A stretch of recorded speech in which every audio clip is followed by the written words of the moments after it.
ఓం శ్రీరామచంద్ర పరబ్రహ్మణే నమః. ఓం నమో వశిష్ఠ విశ్వామిత్ర వ్యాస వాల్మీకి సుఖాదిభ్యః. ఓం శుక్లాం వరదరం విష్ణుం శశివర్ణం చతుర్భుజం ప్రసన్నవదనం ధ్యాయేత్ సర్వవిఘ్నోపశాంతయే. ఓం నమో బ్రహ్మాదిభ్యో బ్రహ్మ విద్యా సంప్రదాయ కర్తృభ్యో వంశ ఋషిభ్యో మహద్భ్యో నమో గురుభ్యః. ఓం శ్రీరామో రామభద్రస్య రామచంద్రస్య శాశ్వతః రాజీవలోచన శ్రీమాన్ రాజేంద్రో రఘుపుంగవః. శ్రీ యోగవాసిష్టము ఉపశమ ప్రకరణము. బుద్ధి అనేటువంటి నౌక చేత విచారము అనేటువంటి తీరమున స్థిరత్వం నొందేటంత వరకు కూడా ఈ జీవుడు సంసార సాగరమున మరి ఎప్పుడైతే ఆ స్థిరత్వము చెందుతాడో చెందనంత వరకు కూడా జీవుడు సంసార సాగరమున తృణములాగానే గడ్డిపోచలాగానే కొట్టుకొని పోతూనే ఉంటాడు. అదే ఆత్మవిచారము అనేటువంటి తీరమున ఎవడైతే స్థిరత్వాన్ని పొందుతాడో వాడికి ఇటువంటి ఈ కొట్టుకుపోయేటువంటి సమస్య అనేది లేదు.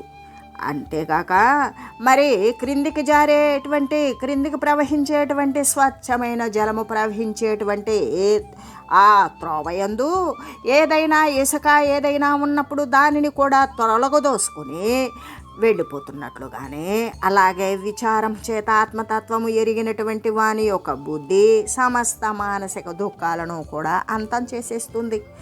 ఇదం రూక్మమిదం భస్మ పరిజ్ఞాతమితి స్ఫుటం నయదా హేమకారస్య హేమజ్ఞానాత్మనస్తదా. ఇది సువర్ణము, ఇది భస్మము, అంటే ఇది బంగారము, ఇది బూడిద అనేటి ప్రత్యక్ష జ్ఞానము ఎవరికి ఉంటుంది? స్వర్ణకారునికి మాత్రమే ఉంటుంది. అంటే బూడిదలో ఉన్నటువంటి బంగారాన్ని కూడా బయటికి తీయగలిగినటువంటి నిపుణత్వం స్వర్ణకారుడు అంటే ఆ బంగారు నగలు తయారు చేసేటువంటి వానికి మాత్రమే ఉంటుంది. కానీ అలాగే మరి తత్వజ్ఞునికి నిత్యము అనిత్య వస్తువుల యొక్క వివేకాన్ని గుర్చినటువంటి జ్ఞానం ఎవరికి ఉంటుంది అంటే తత్వజ్ఞునికే ఉంటుంది. ఏది నిత్యము ఏది అనిత్యము, ఏది సత్యమైనది ఏది అసత్యమైనది అనే వివేక జ్ఞానం ఎవరికి ఉంటుంది? తత్వజ్ఞునికే ఉంటుంది. ఎలా అంటే మరి బూడిదలో ఉన్నటువంటి బంగారాన్ని తీయగలిగినటువంటి నిపుణత్వము స్వర్ణకారునికే ఉన్నట్లుగానే ఈ తత్వజ్ఞునికి మాత్రమే నిత్య అనిత్య వస్తువుల యొక్క వివేకం కలిగి ఉంటాడు. అక్షయోయం అనాగాత్మ స్వాత్మన్యావగతే చిరం భవతీతి నరస్యేహ మోహస్య వసరః కుతః. అజ్ఞానము చేత పరిచ్ఛిన్నమైనటువంటి జీవుడు చిరకాలమైన తత్వ విచారము చేత వివేకాన్ని పొందుతాడు.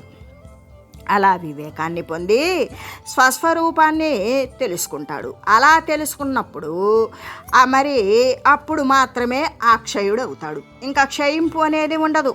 దేని ద్వారా? దేశకాల వస్తువుల చేత అపరిచ్ఛిన్నుడు అవుతాడు. వాటి ద్వారా పరిచ్ఛిన్నత్వము నశించిపోతుంది. మరి అప్పుడు ఇందు అజ్ఞత్వానికి ఏమైనా చోటు ఉన్నదా? ఇంకా వానికి అజ్ఞానానికి ఏమైనా అక్కడ మరి వానికి అవకాశం ఉన్నదా? లేదు. ఎలాగంటే బూడిద యందు దాగి ఉన్నటువంటి బంగారాన్ని ఇతరులకి తెలియడం అసఖ్యమై ఉంటుంది. కానీ ఎల్లప్పుడూ కూడా బంగారం యొక్క పరిశోధన చేత దాని యొక్క వివేకమునందు కుశలుడైన స్వర్ణకారునికి ఇది బంగారు ఇది బూడిద అని స్పష్టంగా తెలియడం చేత బంగారం యొక్క లేమిని గూర్చినటువంటి మోహము అతనికి ఉండనట్లుగానే ఏ పరిచ్ఛిన్న జీవుడు కూడా చిరకాల విచారణ చేతనే తన యొక్క ఆత్మతత్వాన్ని ఎరుగుతాడు. ఎరిగి తానే స్వతహాగా అక్షయుడు అంటే దేశకాల పరిచ్ఛేద్య శూన్యత్వాన్ని పొందుతాడు. కాబట్టి ఆ తర్వాత ఆ మనుజునికి సంసార మోహము అనేటువంటిది ఉంటుందా? ఉండదు. సార వస్తువైనటువంటి ఆత్మను ఎరుగని వాని చిత్తము మాత్రమే విమోహత్వాన్ని పొందుతుంది. కానీ దానిని ఏది సార వస్తువైన ఆత్మతత్వాన్ని ఎరిగినటువంటి వారికి ఇక నిశ్చయంగా మోహము అనేటువంటిది ఎప్పటికీ సంభవించదు. హే జన అపరిజ్ఞాత ఆత్మావో దుఃఖ సిద్ధయే పరిజ్ఞాతస్త్వనంతాయ సుఖాయోపాశమాయ చ. కాబట్టి ఓ మానవులారా, ఆత్మ ఎరుగబడకుండా చేతనే అంటే ఆత్మతత్వాన్ని తెలియబడకపోవడం చేతనే అది మీకు దుఃఖాన్ని కలిగిస్తూ ఉంది. మీ దుఃఖాలకు కారణం ఏమవుతూ ఉంటుంది అంటే మీరు సత్య వస్తువుని ఎరుగబడకపోవడం చేతనే.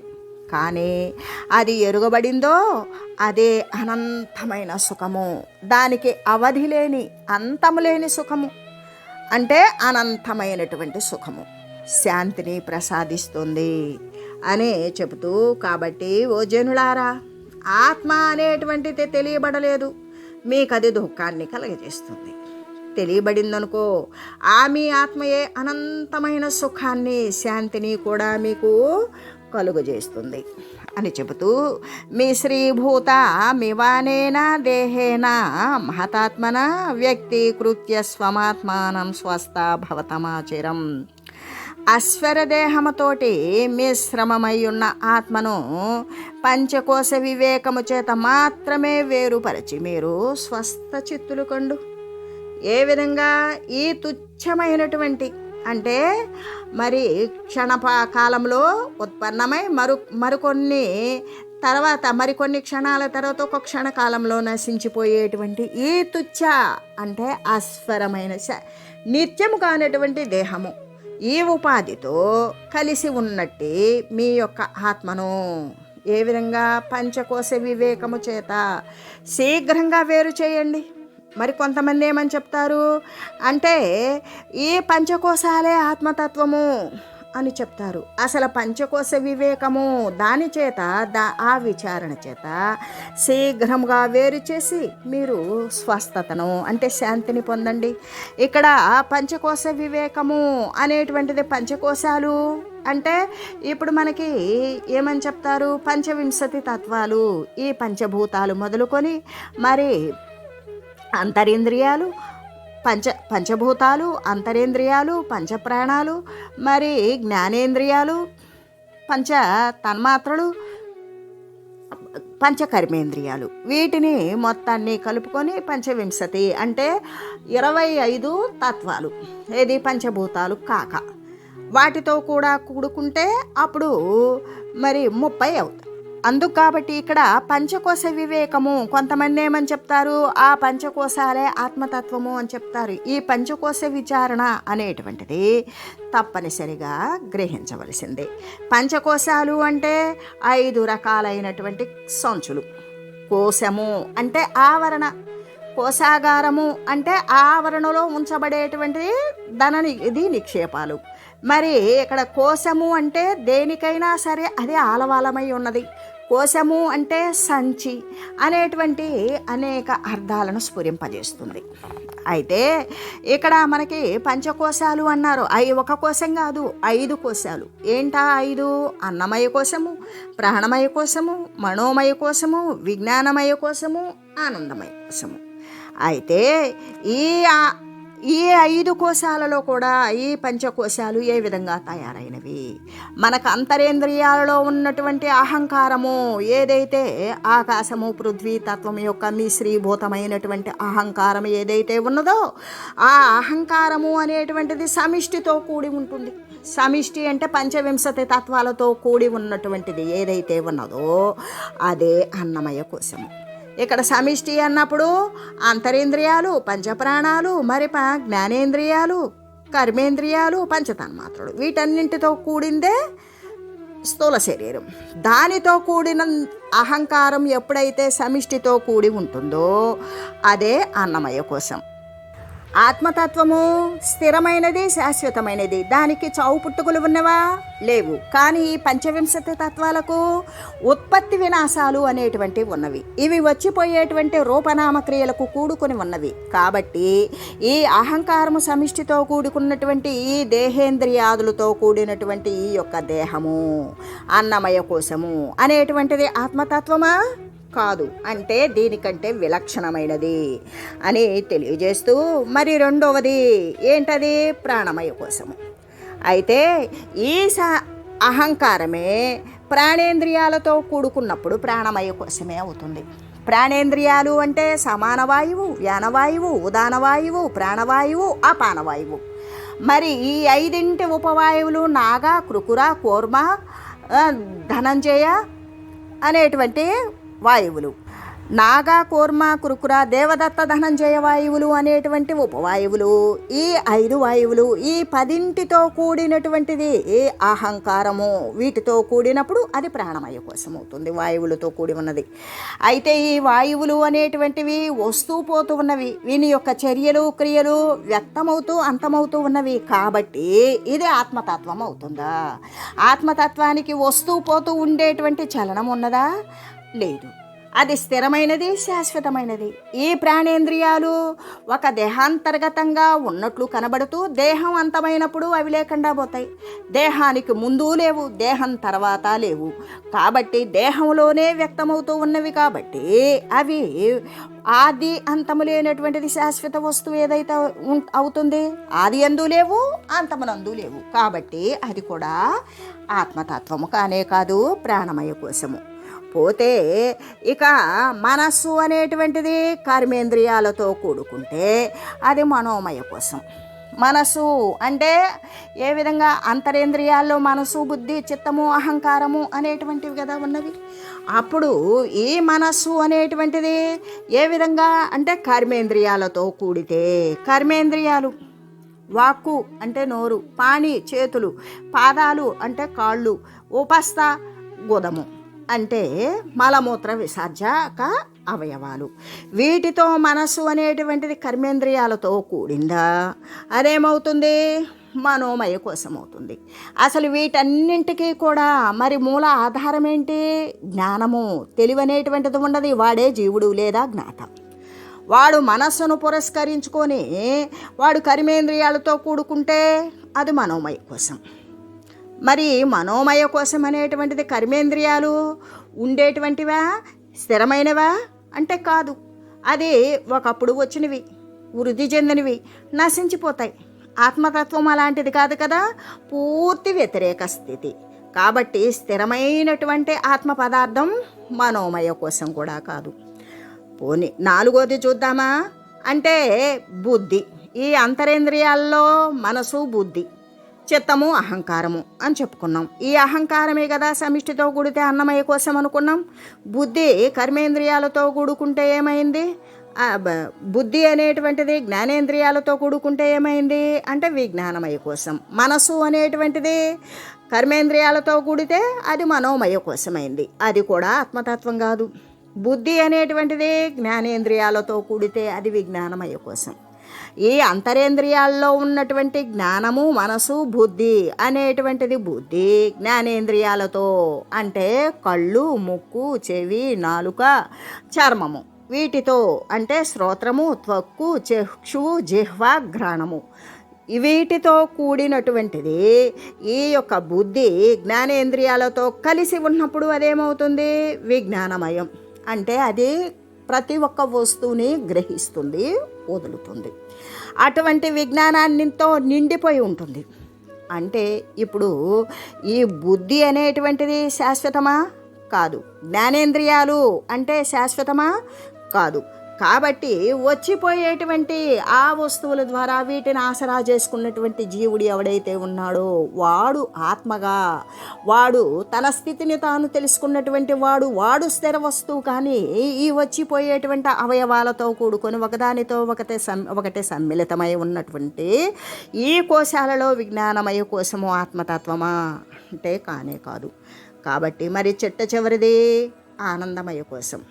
అందుకే మనసు, బుద్ధి, చిత్త, అహంకారాలు అన్నప్పుడు అహంకారాన్ని మొట్టమొదట అన్నమయ కోశంగా చూసాం కదా. ఇప్పుడు చిట్ట చివరిగా మిగిలింది చిత్తము. ఈ చిత్తము అనేటువంటిది జ్ఞానముతో కూడితే అంతరేంద్రియాలలో మొట్టమొదట ఏ యొక్క పంచభూతాల నుండి ప్రప్రథమంగా ఉత్పన్నమైనటువంటి వస్తువు జ్ఞానము లేదా జ్ఞాత లేదా జీవుడు. కాబట్టి ఆ జ్ఞానాన్ని చిత్తము అనేటువంటిది కలిసిందా అప్పుడు ఆనందమయ కోసము. ఇంకక్కడ ఏమీ ఉండదు, సర్వము ఆనందమే. దాన్నే ఇంకొక రకంగా ఏమని చెప్తాం? సమాధి స్థితి అని చెప్తాం. చిత్తవృత్తి రహితమైనప్పుడు మాత్రమే ఆనంద స్థితి అనేది వ్యక్తమవుతుంది. పోనీ ఇది ఎప్పుడు? ప్రయత్నం మేరకు సఫలీకృతం చేసుకున్నప్పుడు మాత్రమే. కానీ ఇది బ్రహ్మతత్వము, ఆత్మతత్వం అవుతుందా?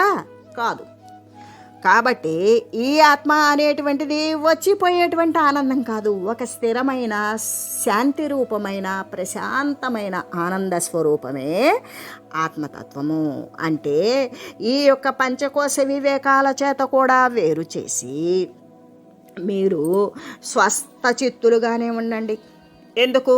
ఆ అది శరీరము అస్వరమైన అశాశ్వతమైనటువంటి దేహంతో మిశ్రమమై ఉన్నటువంటి ఈ యొక్క కలిసి ఉన్నటువంటి ఆత్మను పంచకోశ వివేకము చేత నీవు వేరు చేసి మీరు స్వస్థ చిత్తులే అవ్వండి. అది కాదు, పంచకోశాలు పరమాత్మతత్వము కాదు అని మీరు ఎప్పుడూ స్థిరపడండి.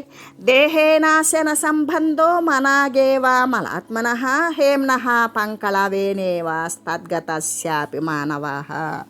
కాబట్టి ఓ మనుజులారా, మరి బురదలో పడినటువంటి సువర్ణానికి పంకముతో లేసమైనా కూడా సంబంధం ఉండనట్లుగానే బంగారం మన చేయి జారింది, బురదలో పడింది.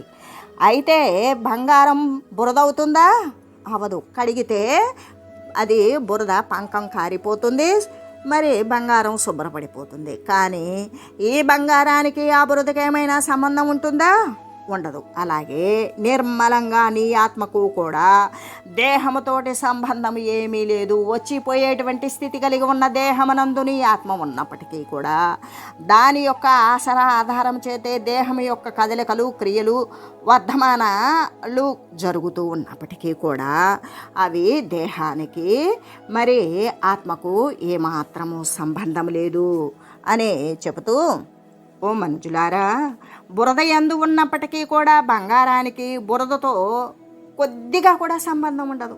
అలాగనే నిర్మలమైన రహితమైన ఈ ఆత్మకు దేహము అంటే ఉపాధితో ఒకంతైనా కూడా సంబంధం ఉండనే ఉండదు అని చెబుతూ, పృథగాత్మ పృథగ్దేహి జలపద్మలవోపమౌ ఊర్ధ్వబాహుర్విరోమ్యేష నచ కశ్చిత్ శృణోతి మే. పద్మమునందు, పద్మానికి ఆధారం ఏంటి? మహాజలము, పెద్ద జలము అంటే గొప్ప జలము. అంటే అది పెద్ద పెద్ద సరోవరాల్లోనే పద్మాలు అనేటువంటివి ఉంటాయి. కానీ పద్మపత్రముపై ఉన్నటువంటి జలబిందువేంటి? అది నీరే. అడుగున పద్మానికి ఆధారం ఏంటి? పద్మం యొక్క తూడు ఇవన్నీ కూడా నీళ్ళలోనే ఉన్నవి. ఈ రెంటి వలనే బ్రహ్మము జీవుడు కూడా మరి ఉపాధి చేత భిన్నాలు అని నేను బాహువులెత్తి ఘోషిస్తూ ఉన్నాను, ఎవ్వరూ కూడా వినడం లేదే అని చెబుతూ, ఎలాగంటే జలము పద్మములాగానే, ఏ విధంగా అంటే నీరుంది, నీటిపైన పద్మం ఉన్నది. అలాగే ఆత్మ ఉన్నది, జీవుడు ఉన్నాడు, మనస్సు ఉపాధి వేరు వేరని నేను చేతులు పైకెత్తి ముక్త కంఠంతో పలుకుతూ ఉన్నాను. ఆ వాక్యాలను ఎవ్వరూ ఆలకించడం లేదే అని చెబుతూ, జడధర్మి యావద్గత్తకచ్చాపవత్సితం భోగమార్గ వధమూఢం విస్మృతాత్మ విచారణం తావత్ సంసారతిమిరం సేంధు నాపి సవహ్నినా అర్కద్వాదశకేనాపి మనాగపి బిభద్యతే. జడమైనటువంటి మనసు దుర్వాసనలు అనేటువంటి గుంటలో పడినటువంటి తాబేలులాగానే పడి ఉన్నది. మరి ఇది ఆత్మవిచారాన్ని వదిలేసి ఏ అనుభవించడానికి సిద్ధమైనటువంటి భోగద్వారాలు ఉన్నాయో ఆ ఇంద్రియాల యొక్క విషయాదులు యందు ఎంతవరకైతే అది మమేకమై నిమగ్నమై ఉంటుందో అంతవరకు కూడా ఈ సంసార తిమిరము, ఈ సంసారము అనేటువంటి అంధకారము చంద్రాగ్ని సహిత అంటే చంద్రుడు అగ్ని లతో కూడుకొని 12 ఆదిత్యులతో 12 మంది సూర్యులచే కూడా లేశమైనా సరే విచ్ఛిన్నం చేయబడకుండానే ఉంటుంది. జడమైనటువంటి మనసు ఎంతకాలం వరకైతే గోతి ఎందు తాబేల్లాగా ఈ చెడు విషయాల యందు దుష్ట విషయాదుల యందు లీనమై భోగప్రాప్తికి ద్వారభూతాలైనటువంటి ఇంద్రియాల ద్వారా విషయాల యందు వర్తిస్తూ విమూఢమై మరచి ఆత్మవిచారణను మరచి ఉంటుందో అంతకాలం వరకు కూడా సంసారము అనేటువంటి అంధకారము ఎప్పటికీ కూడా నశించదు. అది ఎప్పటికీ అంటే చంద్రుడు ఉన్నంతకాలము, అగ్ని ఉన్నంతకాలము, మొదలైనటువంటి చంద్రుడు, అగ్ని, సూర్యుడు మొదలైనటువంటి ద్వాదశ సూర్యుల చేత కూడా ఒకంతైనా సరే అది భేదింపబడకుండానే ఉంటుంది అని తెలియజేస్తూ, మనస్సు అనేటువంటిది ప్రబుద్ధమై తన యొక్క యథార్థ స్థితిని ఎప్పుడైతే వివేచించి ఉంటుందో, అంటే ఆ మనస్సు అనేటువంటిది ప్రబుద్ధమై మేల్కాంచి తన గురించి తను విచారించుకునేటువంటి స్థితి కలిగి తన యొక్క యథార్థ స్థితిని ఎప్పుడైతే వివేకం ద్వారా విచారణ ద్వారా తెలుసుకుంటుందో అప్పుడు ఇక హృదయమున ఉండేటువంటి అజ్ఞానము నశించిపోతుంది. ఎలా నశిస్తుంది అంటే సూర్యుడు ఉదయిస్తే రాత్రి యందు ఉన్నటువంటి అంధకారం ఏ విధంగా నశిస్తుందో అలాగే మనసు అనేటువంటిది తెలివిని కైకొని తన యొక్క యథార్థ స్థితి యందు ఎప్పుడైతే నిత్యము అనిత్యము గురించి వివేచించి తెలుసుకుంటుందో అప్పుడు ఆ జ్ఞానము అనేటువంటిది నశించిపోతుంది. నిత్యముత్తమ బోధాయ యోగశయ్య గతం మనః బోధయేద్భవ భేదాయ భవో హ్యత్యంత దుఃఖద. మనసు దేహ తాదాత్మ్యము అనేటువంటి శయ్యను ఆశ్రయించినప్పుడు సంసార బంధ వినాశము కొరకై ప్రాజ్ఞుడకు గురువును సమీపించాలి. అలా సమీపించి వాని వలన ఉపదేశాన్ని కూడా పొందాలి. ఎలాగంటే ఈ సంసారానికి అత్యంత దుఃఖప్రదమైనది కదా, దానిని నశింపజేసుకోవాలి అంటే ఉపదేశాన్ని పొందాలి. ఉపదేశాన్ని పొందాలి అంటే గురువును ఆశ్రయించాలి అని చెబుతూ ఇక్కడ దేహమే సత్యము అనేటువంటి తాదాత్మము అటువంటి అధ్యాస రూపమైనటువంటి మరుపుతో ఉన్నటువంటి శయ్యపై పరుండి ఉన్నటువంటి మనసును మరి సంసార వినాశం కోసం, సంసారము అనేటువంటిది దుఃఖభాజనమే, ఆ దుఃఖాన్ని నివారించుకోవాలి అంటే ఉత్తమ జ్ఞాన ప్రాప్తి కోసం నిరంతరం కూడా మేలుకొలుపుతూ ఉండవలసిందే. ఎలాగంటే సంసారము అనేటువంటిది మహా దుఃఖప్రదమైనది కదా అని చెబుతూ, యథా రజోభిర్గగనం యథా కమలమంబుభుజిః నలిప్యతే సంశ్లిష్టైర్దేహైరాత్మ తథైవ చ. ధూళి చేత ఆకాశమును జలము చేత కమలమును కూడా లిప్తముగానట్లుగానే దేహాదులతోటి ఆత్మలిప్తము కానేరదు. ధూళి చేత ఆకాశము అంటే ఈ పైకి లేచినటువంటి ధూళి, ఈ దుమ్ము, వీటి చేత ఆకాశము అంటుకుంటుందా? ఎప్పటికీ లేనిది ఏమి అంటుకుంటుంది? ఉండదు. అలాగే అంటబడినట్లుగానే జలముచే కమలమును అంటే నీటి ద్వారా బ్రతికేటువంటి కమలము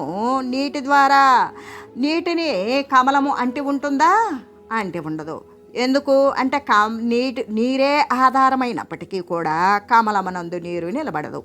ఆ విధంగానే అది అంటి ఉండనట్లుగానే దేహాదుల యందు దేహానికి ఆసరా ఆధారం తానే అయినప్పటికీ కూడా ఈ దేహాదులతోటి ఆత్మ అనేటువంటిది ఎప్పటికీ అంటి ఉండదు అని చెప్తూ, కర్దమాది యథాహేమ్నా శ్లిష్టమేతి ప్రదక్షితం నాంతః పరిణితిం యాతి జడో దేహాస్తదాత్మన సుఖదుఃఖానుభావిత్వమాత్మనీత్యవబుధ్యతే అసత్యమేవ గగనే బిందుతాం మ్లానతే యథ.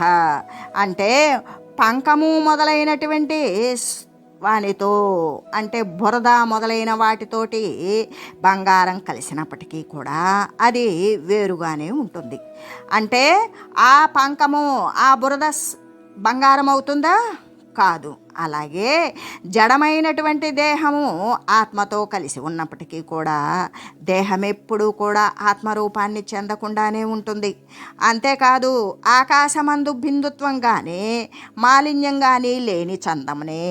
అంటే ఏమి ఆకాశం గగనం శూన్యమైనటువంటిది ఏమీ లేనటువంటి దాని యందు బిందువు కానీ మలినం కానీ ఏమైనా ఉంటుందా?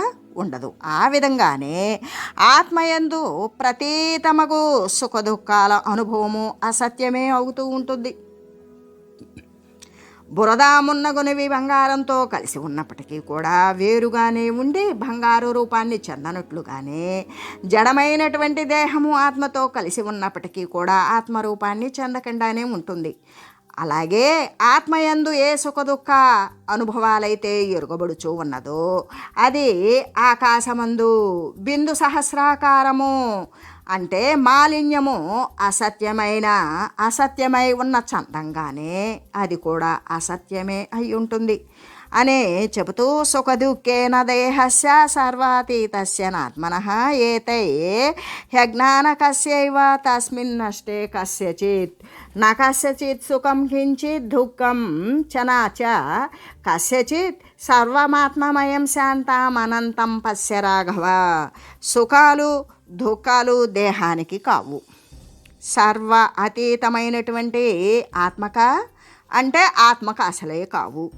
కేవలము ఈ సుఖదుఖాలు దేనికి అంటే అజ్ఞానానికే ఉన్నవి.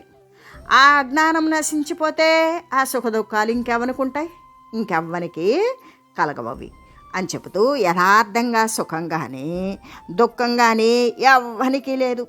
కాబట్టి రామా, ఇదంతా కూడా ఆత్మ యొక్క వివర్తం రూపము మాత్రమే. ఎట్లా అంటే అక్కడ తాడుంటే పామని భ్రమించినట్లుగానే ఇక్కడ ఉండేటువంటి భ్రమ పదార్థం తప్ప మరొక వస్తువు లేదు కదా. అటువంటి వివర్త రూపము మాత్రమే అని నీవు తెలియాలి. అంటే అంతా కూడా నిత్యము ప్రశాంతమునకు ఆత్మరూపంగానే నీవు చూడు. సుఖము కానీ దుఃఖము కానీ దేహానికా కావు. సర్వానికి అతీతమైన ఆత్మక అసలే కావు. అవి అజ్ఞానానికే అవుతాయి ఆ సుఖ దుఃఖాలు. ఆ అజ్ఞానము నశించిపోయిందా అవి ఇంకా ఎవ్వరికి ఏమీ కాకుండా ఉంటాయి. కాబట్టి ఓ రామ, వాస్తవానికి ఎవరికి కూడా ఒకంతైన సుఖం కానీ దుఃఖం కానీ లేదయ్యా. ఈ సమస్తమంతా కూడా ప్రశాంతమై అనంతమై ఉన్నట్టు ఆత్మచేత పరిపూర్ణమై ఉన్నట్లుగానే వీక్షించు. నీకు రెండో వస్తువు కనబడకూడదు. లేనిదేం చూస్తావు. కాబట్టి మొత్తము ఆత్మమయంగా ఆత్మ యొక్క వివర్తగానే నీవు చూడు అని చెబుతూ, అంతేకాదు ఆత్మయందు కనపడేటువంటి ఈ విశాల సృష్టి సమూహం అంతా కూడా జలములో ఉన్నటువంటి తరంగాలలాగానే ఆకాశమునందలే మయూర పంఖాల్లాగానే నీవు తెలియు. ఏ విధంగా ఆత్మయందు కనపడేటువంటి ఈ విశాల సృష్టి సమూహం మొత్తం, ఈ జగత్తు, దృశ్యము, ప్రకృతి, విశ్వము, ఇటువంటివన్నీ కూడా మరి ఎంతో విస్తారంగా కనపడుతూ ఉన్న చూడు. అదంతా కూడా ఆత్మయందు కనిపించేటువంటి విశాల సృష్టి సమూహం అంతా కూడా ఎక్కడిది అంటే తరంగాలు ఎక్కడి నుండి వస్తున్నాయి? జలము నుండే వస్తున్నాయి. జలమనందల తరంగాల్లాగానే, అంతేకాని ఇది జలము అనము, తరంగాలు అంటాము. అలాగే ఆకాశమందలి మయూర పంఖాలులాగానే కనబడుతూ ఉంటాయి. ఏ విధంగా ఆకాశంలో మయూర పంఖాలు అంటే నెమల కన్నులు ఉంటాయా? ఉండవు. కానీ అర్ధనిమీలిత నేత్రం వేసుకొని చూడండి అంటే కన్నులు సగం నొక్కుకొని చూస్తే అన్ని నెమల కన్నులు బూజులుగా దూదులుగా ఏలబడుతూ ఉన్నట్లుగా ఆకాశంలో చీకటి కాదు, ఆకాశంలో కనబడుతూ ఉంటాయి. అవి ఉన్నవా? లేనివి. మరి ఎలా కనబడుతున్నాయి? మరి మనం చూడడం అబద్ధమా? కాదు, సత్యంగానే చూస్తున్నాం. అలాగే ఈ దృశ్యం యావత్తు కూడా ఈ పరబ్రహ్మస్వరూపము పరమాత్మ కంటే భిన్నమైనది కానే కాదు. సృష్టి సమూహం అంతా కూడా విశాలమైన సృష్టి సమూహాలన్నీ కూడా ఆత్మయందు కనిపించేటువంటివే. ఎలాగంటే జలమునంది తరంగాలలాగానే. దానిని మనం జలము అనం కదా, తరంగాలు, అలలు, కెరటాలు ఇలా చెప్తూ ఉంటాం, కానీ వాటిని జలము అనం. అలాగే ఏ సృష్టి అయితే సర్వము ప్రసిద్ధమై వస్తూ పోతూ ఉన్నటువంటి రాకపోకలు కలిగినట్లు భ్రమ కల్పిస్తూ ఉన్నదో అదంతా పరమాత్మ కంటే భిన్నమైన వస్తువు కానే కాదు. అదంతా కూడా ఆత్మయందు కనిపించేటువంటిదే, అంతకంటే భిన్నమైనది లేదు అని శ్రీ వశిష్ఠ దేవులు తెలియజేస్తూ, ఓం మంగళం శ్రీ గురుదేవాయ మహనీయ గుణాత్మనే సర్వలోక శరణ్యాయ సాధురూపాయ మంగళం. ఓం మంగళం కోసలేంద్రాయ రామాయ రామభద్రాయ చక్రవర్తి తనూజాయ సార్వభౌమాయ జానకీ వల్లభాయ శ్రీరామచంద్రాయ మంగళం.